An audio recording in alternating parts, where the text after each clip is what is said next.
नमस्कार दोस्तों, हिंदू धर्म में आप लोगों का बहुत बहुत स्वागत है। आज मैं आप लोगों को धरती माता की कहानी सुनाऊंगी। प्राचीन समय की बात है। एक गांव में एक माँ और उसका बेटा बेटी रहते थे। माँ गरीब थी, वह मजदूरी कर कर अपने परिवार का पेट भरती थी। धीरे धीरे दिन गुजरते गए और बच्चे बड़े होने लगे। बेटी शादी के योग्य हो गई तब माँ बूढ़ी हो गई। माँ ने अपने बेटे से कहा कि बेटा, तेरी बहन शादी के योग्य हो गई है, इसलिए तेरे जैसा घरवर देखकर उसकी शादी करना। ऐसा बोलकर माँ तो कुछ दिनों बाद मर गई। उसके भाई गांव-गांव में घूमा, लेकिन बहन के योग्य पति नहीं मिला। वह घूम घूम कर थक गया और एक दिन सोचने लगा कि मेरे जैसा तो इस दुनिया में कोई नहीं है, इसलिए मैं ही इससे शादी कर लेता हूँ। ऐसा सोचकर वह चुनरी और शादी के लिए सब सामान ले आया। तब उसकी बहन ने पूछा कि भाई, तुम ये सब सामान क्यों लेकर आए हो? तब उसके भाई ने कहा कि बहन, ये सब सामान तुम्हारी शादी के लिए लेकर आया हूँ। गांव वालों ने बहन से कहा कि तुम्हारा भाई ही तुमसे शादी करने वाला है। तब बहन ने जाकर अपने भाई से पूछा कि भाई, मेरी शादी किससे कर रहे हो? इस पर भाई ने कोई जवाब नहीं दिया। तब बहन समझ गई।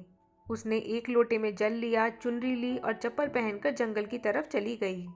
जंगल में गाय चराने वालों ग्वालों ने उससे पूछा कि कहाँ जा रही हो, तो वह कुछ नहीं बोली। वन में जाकर वह धरती माता को पुकारने लगी और बोली कि हे धरती माँ, अब तुम ही मेरी लाज रखना, वरना अनर्थ हो जाएगा। वह बोली, मैं क्या करूँ? माँ, मुझे अपनी गोद में ले लो, नहीं तो अन्याय हो जाएगा। तब धरती फटी तो बहन ने एक तरफ लोटा, चुनरी और चप्पल रख दिए और वह धरती में जाने लगी। इतने में दौड़ता हुआ उसका भाई जंगल में आया और उसने ग्वालों से पूछा कि मेरी बहन किधर गई है? ग्वालों ने कहा कि तेरी बहन उस तरफ गई है।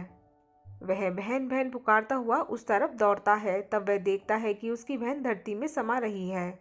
यह देखकर वह बहन को पुकारता हुआ उस तरफ दौड़ता है। तब तक उसकी बहन धरती में समा चुकी थी, केवल थोड़े से बाल दिखाई दे रहे थे। वह बहन के बालों को मुट्ठी में पकड़कर रोने लगा। बहन, तू सत्य के लिए धरती माँ की गोद में समा गई, मेरी बुद्धि भ्रष्ट हो गई थी। माँ का वचन निभाने के लिए मेरी जैसा कोई वर नहीं मिला, इसलिए ऐसा विचार आया। ऐसा बोलकर वह जोर जोर से रोने लगा। पर धरती माँ ने सत्य के लिए बेटी को अपने में समा लिया। जो बाल भार थे वो दो बन गए, इसलिए औरतें धरती माता की कहानी सुनती हैं और चुनरी, चप्पल, लोटा, बर्तन में हरी मूंग और लड्डू कुंवारी कन्या को देती हैं। जो भी धरती माता की कहानी सुनता है, धरती माता उसको सुखी रखेंगी। हे धरती माता की कहानी कहने, सुनने और हुंकार भरने वाले सभी को सुखी रखना। बोलो धरती माता की जय।